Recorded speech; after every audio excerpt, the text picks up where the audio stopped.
Hi, I'm Heather and welcome back. This is the Plot Genie, and today we are going to talk about writing multiple projects at one time. I have been doing this since I first started writing about 2010, just because I have so many ideas and I was really excited to write all of them. Sometimes focusing on one story could get boring for me, but I kept myself on my toes with multiple projects. And I know that a lot of people, especially indie authors, are looking for ways to increase their backlist, and writing multiple projects at one time definitely helps. As I can say that because I have over 100 books published between two pen names, ranging from serials at 20,000 words, a serial or an episode, to over 100,000 words with bigger books. So these are my tips. I hope they help, and I would love to hear from you once you've finished the video. The first tip is know your characters and what they want. Each project, you're going to have different characters and you're going to have different character motivations. As long as you have a solid understanding of who your characters are, you shouldn't get terribly confused transitioning from one story to the next when you're doing that. It's always helpful for me to sort of have visually cast my characters, so that can keep me on base. I can look at a picture of whoever the actor is and be like, oh, that's right, this character is this way, or whatever. So just knowing their motivation, what is their why, what are they trying to learn here, that sort of thing, keeping that very concrete in your head as you're writing, and then switching over to a different project can be really, really helpful. Number two, your second tip is figure out your conflict and your character growth based on the tropes that you've incorporated into each book. Now, sometimes for me, I'm going to have similar tropes in similar series, and that is perfectly okay. Other times, I'm going to have different tropes in different books. Regardless of that, I sort of build from that foundation up, right? So I have the tropes, and from there, I have character growth. So if my trope is second chance romance, then the lesson that my characters need to learn is, can they get over not trusting each other from a mistake that happened in their past in order to grow and fall in love and live happily ever after? Spoiler alert, they usually do, because this is a romance and we need a happily ever after. But if you have a solid foundation of what your tropes are for each story, then you can figure out what your character growth is based on that, and you can also figure out the necessary conflict that your character needs to go through in order to achieve that growth. I like to keep all of this in mind. Now, again, I'm a romance writer under different subgenres, so a lot of the ways that I plot stuff out are completely focused around this romance. So I love slow burn. It's hard for me to authentically write insta-love just because I'm used to drawing stuff out. So I have that time to sort of develop usually the hate-love relationship, and then it changes and morphs and whatever. But because I have that solid understanding of, okay, this character needs to grow because of this, whatever, it's helpful for me when I transition between one or the other, knowing the characters well enough to know, okay, my hockey player over here isn't going through the same thing as my pirate over here, and vice versa. And it's easier for me, especially on top of that visualization, to step back into the characters that I'm jumping around in. Number three, sometimes we get confused, and that is perfectly okay, and sometimes it can be overwhelming, and if it is overwhelming, maybe writing multiple projects isn't for you, but if it's kind of like this thrilling, you're jumping between stories or whatever, then it can be tough, regardless of whether you're excited about it or whether you're not. My third tip is just to remind yourself why you're writing these books together or why they have to be written at the same time. Sometimes it's, well, number one, I need this book to come out because I have a pre-order set up, or I've already told my readers this, or you know what, I just want to finish the series, for goodness sake, I just want to be done with it. These are all valid reasons to write, by the way. Don't feel like you have to have that bubbly, warm feeling when you're writing. I know so many people talk about it, but the truth is, sometimes we don't have that, and that's okay. As long as you are not being rude to a reader about it, in terms of you're not taking what they have to say or stringing them along or sort of taking them for granted, if that makes sense. But just sometimes it's like you have that one, but then you have that book that sparked joy in you, and you're just like, I have to write these at the same time because I promised my readers this one, but I also, for my creative wellness, I need to write this one just because this is the one I can't stop thinking about. And just remind yourself of that and acknowledge it and be okay with it. Like, I love my Slapshot series. I love it. And I'm excited about this particular couple, but the joy that I'm feeling is for this paranormal fantasy that I've started. And so while I'm excited to finally finish the series and to write this particular couple, I am also very, very consumed in the world of the paranormal fantasy.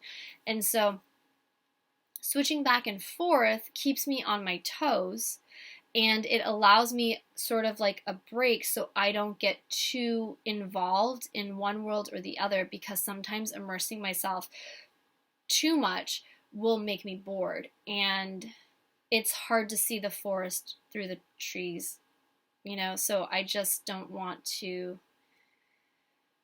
I just like hopping back and forth, even if I don't have that same level of joy for one book that I do for the other one. My fourth tip is to set word counts for each book rather than a total daily word count or a weekly word count, whatever you use to track, if you track it all. For that, I mean, so my Slapshot series, I write 1,000 words a day. And that is because I can get through 1,000 words and I still find that excitement, that ooh, what are they going to do next? Or ooh, that took a turn. That's interesting. Okay, let's see what he plans to do about this, kind of thing. And for my paranormal fantasy, I write 2,000 words 3 days a week. So that's about 6,000 words. And that's because I can stay in that story a little bit longer because it has that joy, that inspiration, and I don't feel that overwhelming sense of boredom, oh, am I writing this again? What's going on? So I like having set word counts for each story versus a total word count, because it gives me the motivation to be okay, I have 300 here and I have 300 here, and now I can go back to 300 and back, and until I hit that.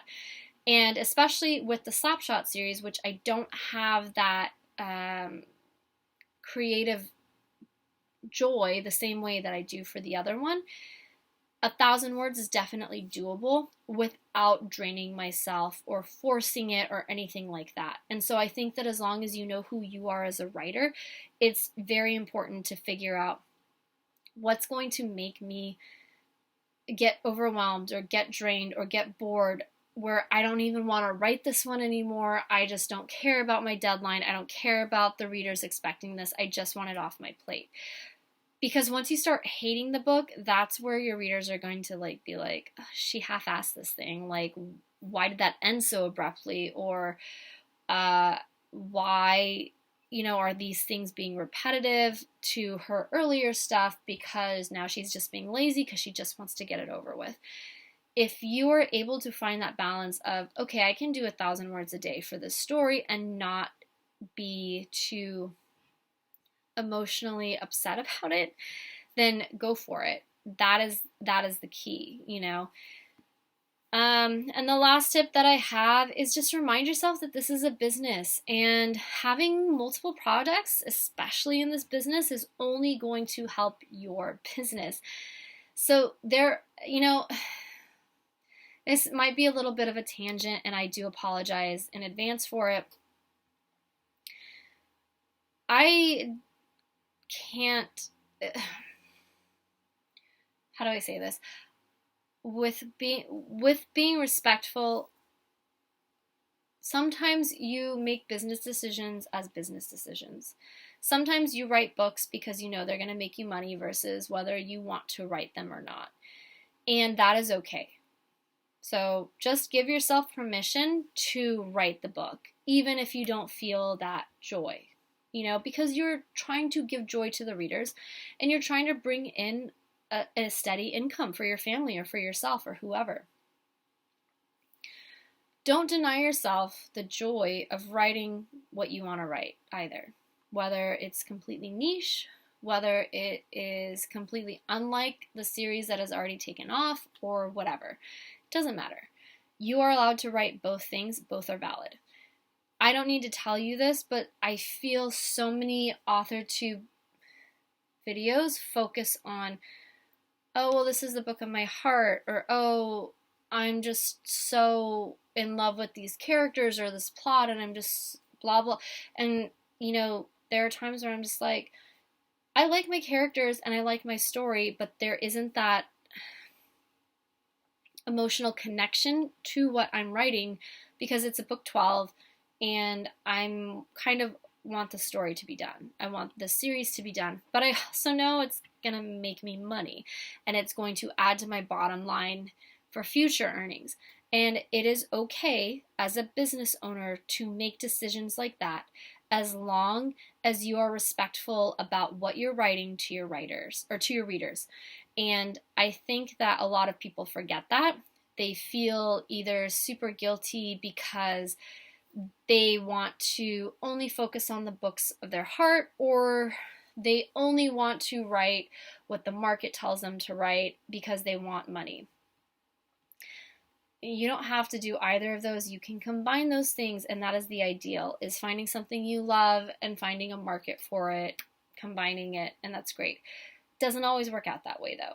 Or it used to when you first started the series, but now that you're like super into the series, it can just be like, okay, I'm starting to get bored. And I think that it's really important to take time off, figure out if this is what you want to do, or figure out what kind of plot might come to you a year later, which is exactly what happened to me. And that's okay. You are allowed to make business decisions based on financial gain. Even in the book world, your books are products. If this is a business for you and it is not just a hobby, because sometimes that's what you have to do. And I just want you to know that you have that permission. Just because no one else is talking about it doesn't mean they're not thinking the same thing too. At the end of the day, we would write whether we made money or not. But if we couldn't make money, why not write something that we love on top of something that will make us money? And sometimes that's where multiple projects come in. So just know that however you're feeling about your manuscript, sometimes that'll change while you're writing it, sometimes it won't, and that's okay. I love writing multiple projects. It keeps me fresh, it keeps me not bored. I can appreciate my characters and my story once I kind of live in someone else's world for a little bit, and it feeds my backlist. I have over 100 books for a reason, and don't be afraid to give that focus or give yourself that permission to try writing multiple books at one time. So I guess this is time to wrap up, but I just wanted to share that with you. I hope it helped. If you have any tips on writing multiple projects, I'd love to see them in the comments below. Please subscribe to this channel. It's so helpful. Like the video, share it if you think it's going to help somebody else, and I'll talk to you guys later. And if I don't see you before Christmas, Merry Christmas, Happy Holidays, and I will see you later. Bye.